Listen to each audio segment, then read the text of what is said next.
Gracias, Miguel, muchas gracias, Silvia, y continuamos nosotros con nuestra tertulia de economía. Cara dura Berlusconi, ¿no? Es lo más agradable que se me ocurre pensar de este señor, ¿no? Es decir, una deuda del 120% del Producto Interior Bruto. Es decir, eso es inabordable, ¿no? Sí, sí, sí. Bueno, pero no es solo Berlusconi. Quiero decir, esto viene de atrás. El problema de la deuda pública italiana es de un sinfín de gobiernos que uno detrás de otro han estado gastando muchísimo más de lo que era sostenible en Italia, ¿no? Pero estar manteniendo en tensión a toda la Unión Europea hasta el último segundo con el tema de las pensiones me parece... Sí, bueno, pero porque no tenía apoyos, ¿no? En serio, ¿no? No ha tenido apoyos para poder hacer la reforma. De todas formas, la reforma que va a hacer Berlusconi de las pensiones es realmente un parche. Es algo parecido a lo que se hizo aquí, que no es más que pues tirar balón hacia adelante, que es aumentando la edad de jubilación, tratando de, pues haciendo el cómputo de tal manera que toque a menos la pensión y que tengan que trabajar a aportar más, es decir, más ingresos, menos gastos para la caja de la seguridad social, y que lo que hace es retrasar un poco el momento del colapso, pero que no viene a ser más que eso, un pequeño parche con el mismo modelo que sabemos que no puede durar mucho si no es volviendo a coger del bote común de todos los italianos, como en el caso español, y aportando el déficit que va a tener ese sistema en pocos años, ¿no? Pues si utiliza esa técnica, desde luego va a tener pocas garantías, porque precisamente el último Real Decreto que ha publicado este gobierno, 15, por cierto, 15 ha puesto en marcha el gobierno socialista, es un crédito a la seguridad social. Es un crédito a la seguridad social de más de 3.500 millones de euros. Porque teóricamente nos recortaron las pensiones de un 15 a un 20% y eso iba a dar estabilidad financiera a las pensiones. Sí, claro. Alguien se equivocó en la tasa de paro de 2009 y 2010, con lo cual ha habido que pagar más prestaciones. Alguien se equivocó en el número de personas que iban a recibir la renta activa de inserción en el 2011.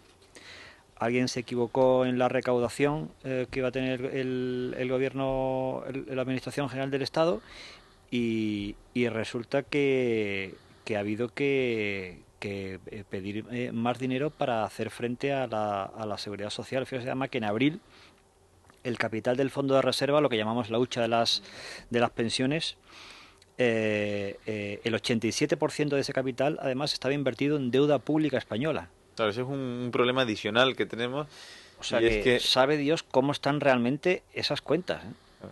Eso es un gravísimo problema. Eso ya lo advertimos mucho cuando se decidió utilizar la hucha de las pensiones, para invertirlo. Decíamos, la filosofía está muy bien, es decir, ir en la línea de la capitalización, pero lo que tenemos que hacer para eso es un cambio total de modelo, en el que cada uno tenga su pensión y la pueda ir capitalizando. Pero dejar que el Estado utilice la hucha de esa forma es al final comprar deuda pública, ¿no? Y así hacer que la bomba de relojería que tengamos sea aún más grande, ¿no? Y que el día que estalle, pues está ya afectándonos todavía mucho más. Y con mi dinero. Y con nuestro dinero, sí. Exactamente, es decir, con mi dinero, con el suyo, con el de cada uno de nosotros, ¿no? Pero esto de los cálculos parece que no se le da muy bien a los políticos, ¿no? Porque vemos que en la reforma, en las negociaciones que llevan a cabo ahora en Bruselas, pues el motivo por el que son tan intensas es precisamente porque los cálculos que hicieron hace unos meses salieron muy mal, y los que hicieron hace un año salieron peor, y los que hicieron hace año y pico, cuando rescataban a Grecia, pues eran unos cálculos catastróficos, ¿no? Es curioso lo que ha dicho hoy, no sé si lo ha escuchado, lo que ha dicho hoy, creo que ha sido el dueño de Mango, el presidente del Instituto de Empresa Familiar, que decía, ¿se imaginan ustedes que en una de nuestras empresas, en una subsidiaria de una de nuestras empresas, permitiéramos que estuviera 2 años como ha estado Grecia, que podría ser, digamos, una subsidiaria porque es el 1% aproximadamente del PIB mundial? Lo hubiesen cerrado inmediatamente. Inmediatamente, pues aquí hemos estado manteniendo eso y más gastos, bueno, y mirando para otro lado, y mirando para otro lado. Es que el dinero público no es de nadie, ya claro, lo dijo aquella. Claro. Es peor, quiero decir, en el caso de Grecia, es un fraude y una mentira descarada. Es decir, cuando hace año y medio se le dice a toda la población, desde el poder político, de los estamentos políticos, se le dice a toda la población, no, lo de Grecia no va a fallar nunca, es imposible, está garantizado, la deuda pública griega es tan buena como cualquier otra, confíen ustedes en la deuda pública griega, y en la española y en la portuguesa, etcétera, etcétera, es un clarísimo fraude. Cuando lo miramos ahora, que pues, éramos muchísimos los que decíamos que era un fraude, pero los altavoces políticos fueron suficientemente potentes como para convencer a gran parte de la población, ¿no? Y los voceros de los gobiernos se dedicaban a decir en la prensa que no, que la deuda estaba garantizada y que no había ningún problema y que jamás iba a haber problemas, que no iba a haber suspensiones de pagos ni quitas. Y lo que nos encontramos ahora es la realidad, lo que era prácticamente obvio desde hace mucho tiempo, ¿no? Grecia no produce, no es capaz de producir, y como no es capaz de producir valor, y se ha endeudado pues hasta el cuello y por encima del cuello y por encima de la boca, y yo creo que ya el agua le llega hasta la coronilla, pues no hay posibilidad alguna de que repague toda esa deuda. Entonces, ¿qué ocurre? Pues que tenemos encima de la mesa la famosa quita o la famosa suspensión de pagos, que según como la lleven a cabo técnicamente, pues le llamarán de una forma o de otra, pero que al final es lo que es que se han comprometido, se han endeudado, sobre todo se han endeudado, pues, de la forma que muchos llaman, de la forma argentina, ¿no? Que es endeudarse para pagar gasto corriente. Y entonces, con lo que nos encontramos ahora, con perdón de los argentinos, estos son los gobernantes argentinos los que han hecho esto históricamente. Visto a quien han votado hace unas horas, bueno, sí. Tampoco creo. De todas formas, el voto ha sido muy curioso, ¿no? Porque el voto en Argentina, en lo que es la provincia de Buenos Aires, pues ha sido muy distinto al resto del país. Pero bueno, volviendo a esto, al final con lo que nos encontramos es con la cruda realidad y lo que parecía obvio si uno se dedicaba, en vez de escuchar a los políticos, a analizar la situación. Y es que Grecia, el gobierno griego, no puede pagar toda esa deuda que tiene encima, y lo que va a haber son unas quitas. Y las quitas significan simplemente eso, que ahora reconocen la realidad y dicen, pues no te pagamos. Entonces, ¿cuál es la responsabilidad de todos los políticos que han estado diciendo que no había ningún problema? De Salgado, que decía que nunca iba a haber un problema con la deuda griega, y con todos los políticos que lo han estado diciendo, yo creo que hay una responsabilidad bastante grande, ¿no? Así luego Salgado entra en un restaurante y le insultan, lo cual me parece feísimo, dicho sea de paso, y creo que no tiene justificación, pero claro, no se lo explica finalmente. En fin, acaba de llegar don Juan Ramón Rayo. ¿Y cómo viene la prensa económica de mañana? Pues la prensa económica recoge varios temas que ahora comentaremos, pero si me permiten me gustaría hacer un comentario con respecto a lo de Argentina y Grecia. El viernes pasado estuve cenando con uno de los grandes economistas argentinos del momento, Martín Krause, y nos decía que a Grecia todavía le quedan muchas maldades por aprender de lo de Argentina, y que el siguiente paso para Grecia, cuando ya no pueda pagar, cuando ya no le presten, cuando ya no tenga dinero de ningún lado, sería el de imprimir pagarés del gobierno y pagar a los funcionarios con esos pagarés que tendrían que aceptar forzosamente, y también los comerciantes forzosamente por su valor nominal, y que así, aunque no tendría Banco Central Autónomo, actuaría como un Banco Central Autónomo. O sea que, digamos que aún queda recorrido para hacer barbaridades. Bueno, y antes el plan Eureka entra en marcha también, ¿no? Ojalá entre en marcha el plan Eureka de privatizar pues los 300.000 millones de en activos que tiene Grecia, y que, no sé, otro economista con el que estuve el viernes, Philipp Bagus, que es alemán, decía, yo no entiendo cómo puede haber gente con tanta cara dura que quieran que los alemanes le sigan pagando todas las juergas y no hacer el más mínimo esfuerzo. Bendita sea su inocencia. Bueno, vamos con la prensa.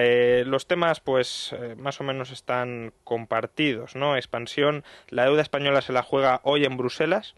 Es decir, este miércoles, mañana miércoles se decide la depreciación que se va a contemplar en los próximos test de estrés.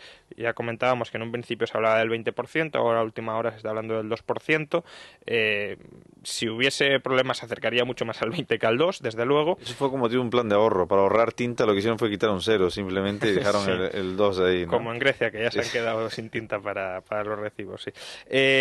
Veremos en qué queda. Una quita importante supondría una venta también muy importante de la deuda pública española por parte de los bancos y dispararía los tipos de interés. Y eso además tiene una influencia efectivamente terrible sobre la economía real, la economía de a pie. Por cierto, que la Comisión Europea le ha dicho al gobierno español que pasa que no favorece la financiación de la liquidez de las empresas.